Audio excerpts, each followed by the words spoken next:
కర్నూలు జిల్లా కోడుమూరు నియోజకవర్గంలో కూటమి ప్రభుత్వంపై ప్రజల్లో విశ్వాసం రోజురోజుకు పెరుగుతోందని జనసేన నాయకులు సంజయ్ విక్రమ్ అన్నారు. ప్రభుత్వం అధికారంలోకి వచ్చిన తర్వాతే సంక్షేమ పథకాలు సమర్థవంతంగా అమలవుతున్నాయని, రాష్ట్రంలో అభివృద్ధి వేగం పుంజుకుందని ఆయన పేర్కొన్నారు. కొత్త పెట్టుబడులు, కీలక ప్రాజెక్టులు, నిధుల మంజూరు, గ్రామీణ ప్రాంతాల్లో మౌలిక వసతుల కల్పనతో ప్రజల్లో సానుకూల వాతావరణం ఏర్పడిందన్నారు.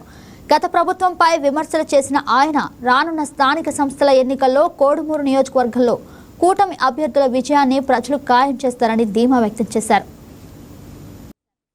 ఎక్కడికెక్కడ గ్రామీణాభివృద్ధి విషయంలోనైతేనేమి, విద్యా విధానంలో అయితేనేమి, పారిశ్రామిక విధానంలో అయితేనేమి, అదేవిధంగా సంక్షేమ పథకాలు అయితేనేమి ప్రజలకు అందరికీ చేరువ చేస్తున్న పరిస్థితులు, అభివృద్ధి సంక్షేమం రెండు కళ్ళుగా ఈరోజు ఆంధ్రప్రదేశ్ రాష్ట్రం పయనిస్తున్న విధానం నిజంగా ఎక్కడికెక్కడ అందరూ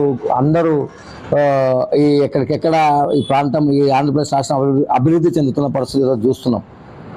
దీన్ని ఓర్చుకోలేక కొంతమంది కులాల పేరుతో, మతాల పేరుతో రాజకీయాలను రెచ్చగొట్టే విధానంతో రాజకీయం చేస్తున్న పరిస్థితులు.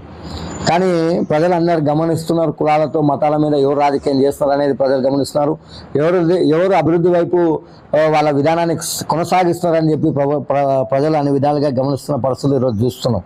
ఈరోజు మనం అందరం ఆలోచించాల్సింది గ్రామీణాభివృద్ధిలో కూడా ఎక్కడికెక్కడ గ్రామీణాభివృద్ధిలో పంచాయతీరాజ్ శాఖలో ఎక్కడో నేడు ప్రభుత్వంలో 28వ స్థానంలో ఉండే పంచాయతీరాజ్ వ్యవస్థ ఈరోజు పవన్ కళ్యాణ్ గారి నాయకత్వంలో 1వ స్థానానికి వచ్చిన పరిస్థితులు.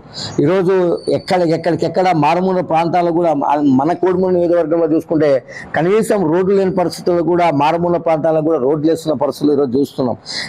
ఇంకొక విధానంలో ఆపలాకర్ అయితే ఏదైనా సమస్య ఏర్పడితే కర్నూలుకి చేరుకోనికి కూడా రోడ్ల పరిస్థితి బాలేక గంటల వ్యవధిలో ప్రాణాలను కోల్పోతున్న పరిస్థితుల నుంచి ఇప్పుడు సుమారు సకాలంలో వైద్యం అందించే పరిస్థితులకు ఏర్పడినాయంటే అది ఈరోజు ప్రజాప్రభుత్వం చేస్తున్న పరిపాలన, ప్రజాప్రభుత్వం చేస్తున్న అభివృద్ధి అని చెప్పి ప్రజలు గుర్తుపెట్టుకోవాలని చెప్పి వేదిక ద్వారా ప్రజలను కోరుతూ విజ్ఞప్తి చేస్తున్నాం.